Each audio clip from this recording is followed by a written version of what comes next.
अब स्टूडेंट्स ये क्लियर हो गया ना आप लोगों को कि भी जो आयटा है वो क्या करता है, इमेजिनरी पार्ट को रिप्रेजेंट करता है। अब सपोज़ करो जेड कोई कम्प्लेक्स नंबर है विच इज़ 9 + 16 आयोटा। तो अब इसका जो आर ई जेड का मतलब अपनी बुक्स में लिखा आता है R E Z is equal to 9। तो ये आर ई क्या होता है, रियल पार्ट ऑफ जेड, यानी real part of this given complex number is equal to 9। और इमेजनरी पार्ट आई एम से हम क्या रिप्रेजेंट करते हैं, imaginary part of complex number Z is equal to कितना है, 16 है। तो अपने पास जो Z is equal to a plus iota भी होता है, ये standard form of a complex number होती है। जो फर्स्ट टाइप अपने पास क्वेश्चन की बनेगी वो बनती है अपने पास represent a complex number in the standard form A plus iota B. कोई भी नंबर दिया होगा हमारे पास, उसको हमें इस standard form A plus iota B में रिप्रेजेंट करना पड़ेगा। उसको रिप्रेजेंट करने के लिए कुछ बेसिक्स कंडीशन होती हैं, वो अपनी क्लियर होनी चाहिए। जैसे हमने अपने जो इमेजन किया है आयटा को √-1 के इक्वल इमेजन किया है, तो जहाँ भी √-1 दिखेगा हमें, वहाँ पे हम क्या लिख देंगे, उसको आयोटा। अब बात आती है आयटा स्केयर की वैल्यू। वो पूछ लेता है हमारे को भी आयटा स्केयर क्या होगा। तो आयटा स्केयर को हमने क्या, आयटा की वैल्यू क्या है, √-1 होल स्केयर। स्केयर से स्केयर रूट कैंसिल होके कितना आता है, -1। अब अपने मन में एक छोटा सा क्वेश्चन भी आता है कि भी जो आयटा स्केयर है हम उसको क्या लिख सकते हैं, आयटा स्केयर को आयटा इंटू आयटा। आयटा की वैल्यू √-1 इंटू √-1। तो हम इसको क्या कर देते हैं, इसका स्क्वायर रूट इकट्ठा कर लिया, √-1 इंटू √-1, माइनस माइनस प्लस कितना आया 1, और √1 इज इक्वल टू किसके इक्वल आ गया, 1 के। बट दिस इज़ रोंग, ये रोंग है। क्यों गलत है ये, क्योंकि इसमें क्या है, हमने दो नेगेटिव नंबर का स्क्वायर रूट क्या कर दिया, कंबाइन, जबकि हम ऐसा नहीं कर सकते। नेगेटिव नंबर का स्क्वायर रूट कंबाइन नहीं किया जा सकता।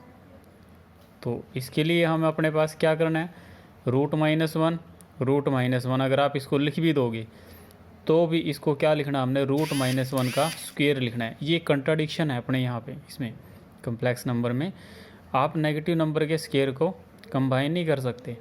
अगर आप ऐसे लिखोगे तो आयटा स्क्वायर की वैल्यू क्या आ रही है, +1 आ रही है, which is wrong, because iota square is equal to -1। इसको हम क्या लिखेंगे, √-1 का √-1 स्क्वायर रूट का स्क्वायर लिखेंगे। स्क्वायर से स्क्वायर रूट कैंसिल होकर क्या आएगा, -1 आएगा। अब ऐसे ही हमें किसकी वैल्यू निकालनी है, आयटा क्यूब की। तो आयटा क्यूब की वैल्यू क्या आएगी, iota square into iota. Iota square किसके इक्वल होता है, -1 के, तो ये क्या आ जाएगा, minus of iota. Iota raise to power 4, iota square into iota square. Iota square कितना होता है, -1, आयटा स्क्वायर भी कितना होता है, -1, माइनस माइनस +1। तो अब आयटा की 4 इज इक्वल टू किस क्या आता है, 1 के। इससे हमें एक बेसिक फार्मूला मिल जाता है कि जब भी आयटा की वैल्यू क्या आएगी, 4 आएगी, तो वो किसके इक्वल होगा, 1 के इक्वल होगा। किसके इक्वल होगा, हमारे पास +1 के इक्वल होगा। अब अपने पास ये फर्स्ट क्वेश्चन आता है कि भाई find the value of iota raise to power 38, iota raise to power 4 67, iota raise to power 1028, iota raise to power 392, iota raise, मतलब काफ़ी सारे एग्जांपल्स आएंगे ऐसे, और हमें आयटा की वैल्यू फाइंड करनी। दैट मीन्स इसको स्टैंडर्ड फॉर्म में रिप्रेजेंट करना है, ए प्लस आयटा बी फॉर्म में। तो वो कैसे करेंगे हम, इसका सिंपल सा तरीका है कि आयटा की वैल्यू जो 4 है वो कितनी आई है, हमारे पास 1 है। मतलब क्या है इससे, कि जब भी आपसे आयटा की वैल्यू पूछी जाएगी, कितनी मर्जी पावर दे दे वो, और कहता है कि भी इसको सोल्व करो, तो आपको क्या करना है, आयटा की जो पावर है वो लेनी है, उसको किस से डिवाइड कर देना है, 4 से। जैसे हम अपना यही उठाते हैं, अपना फॉर्मूला ही उठाते हैं, आयटा की पावर 4 है तो इसको हम 4 से डिवाइड कर रहे हैं, 4 1 जा 4, इसका रिमाइंडर कितना आया, 0। तो अब आयटा की पावर रिमाइंडर ली जाएगी, रिमाइंडर कितना है, 0। तो किसी की पावर 0 आती है तो उसकी वैल्यू कितनी होती है भाई, 1 होती है। तो अपनी वैल्यू कितनी आ रही है, 1 आई है। अब एग्जाम्पल हमने आयटा रेज टू पावर 38 को 4 से डिवाइड कर दिया, 4 9 जा 36, तो कितना बचा हमारे पास, 2 रिमाइंडर आया। तो आयटा की पावर क्या आएगी, रिमाइंडर होएगी, और ये कितना आ गया, iota square. And iota square is equal to कितना होता है भाई, -1 होता है। तो इस प्रकार हम आयटा की कोई भी पावर दी गई हो उसको 4 से डिवाइड करके जो रिमाइंडर आता है वो अगेन क्या लिखेंगे, हम आयटा की पावर लिख देंगे और उसको सोल्व कर लेंगे। चाहे कितनी भी बड़ी पावर आए वो इस तरीके से हम इसको डिवाइड करके सोल्व कर सकते हैं। और ये अपनी फर्स्ट टाइप है।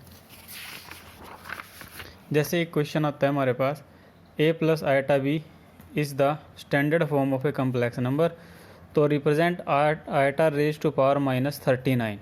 अब जैसे ये पीछे यही क्वेश्चन था अपने पास, आयटा रेज टू पावर 38 ये आ गया। इसको भी उसने पूछा है कि भी स्टैंडर्ड फॉर्म में इसको रिप्रेजेंट करो, तो हमने ये निकाल लिया।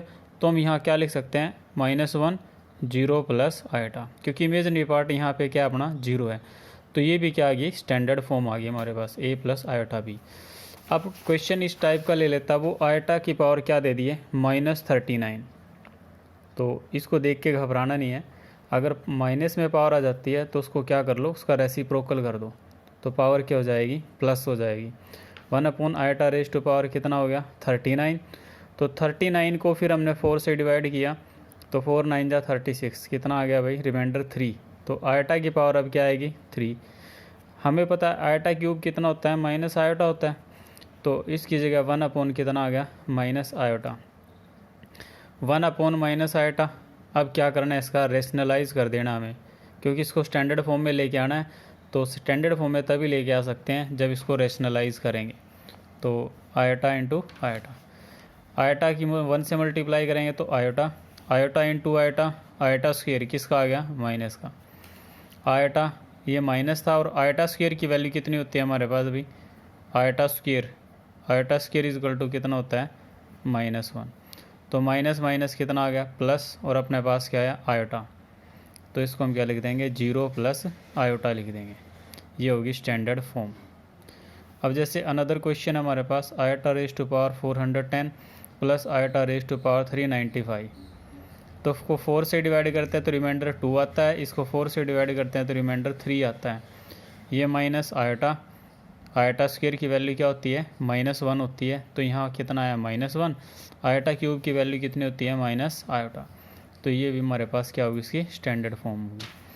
अब जो सेकंड क्वेश्चन इसमें पूछा जाता है, सेकंड क्वेश्चन हमारे पास क्या आता है, टू फाइंड मल्टीप्लिकेटिव इन्वर्स।